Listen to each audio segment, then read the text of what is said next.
If you read the Buddhist teachings, if you read quotes in the works of Zen Master Bon Soeng, if you read a lot of Western traditions and teachings and understandings, there's a lot of direction for how to deal with the suffering in our life. The problem is that it's really hard to do. So reading a nice sentence is helpful. It points us in the direction of how we can turn our lives and maybe there's a phrase, incline our minds in a particular direction. But our greed, our anger, our ignorance, our attachment to our thoughts, all of these things actually end up getting in the way, so that even though we have some understanding of the more positive way to live, we find ourselves not acting that way. And that's why it's really quite important, the practice aspect. Reading is helpful enough, but unless we actually work with it in practice, day in, day out, moment in, moment out, they're all just good words. But our practice, actually trying, the effort that we bring to making change, actually can make it happen. So the third patriarch, the third ancestor, starts off, the great way is not difficult, just don't pick and choose. Sometimes it's translated, just don't make good and bad. Great, great teaching, but make we do. So we have to deal with that. So what this poem says to me is it offers an aspiration.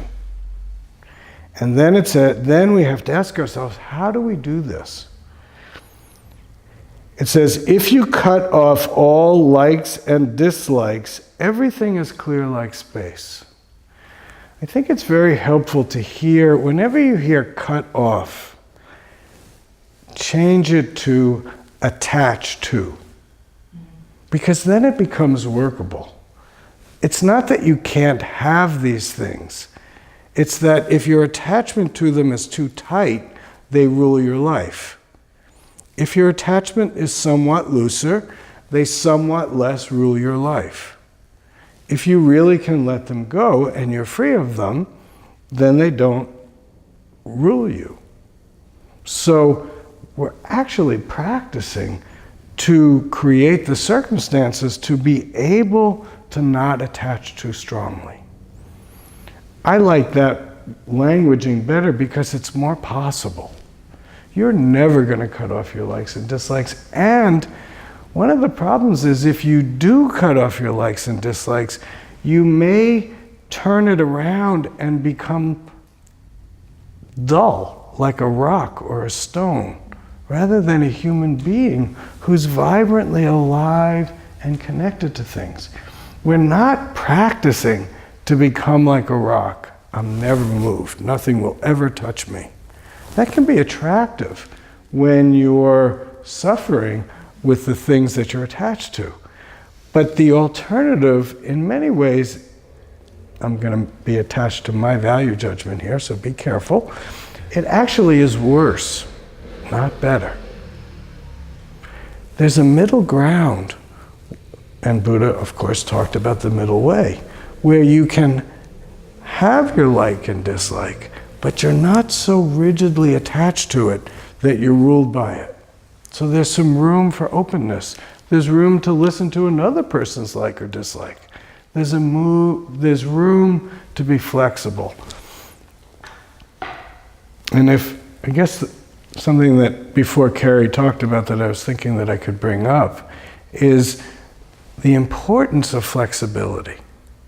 The more rigid we are, the more stuck we are, the more brittle we are, the more easy it is to break. The more flexible we are, there's ability to move with circumstance and not get so tumbled over by circumstance. It feels to me in a very shorthand way, one could say the more rigid we are, the more mental health issues we have. The more flexible we are, the more free we are in our minds, the less rigid we are, the more we can adapt to the situations as they arise, and the less interference our minds create, and the more ability to work with rather than to try to stand against.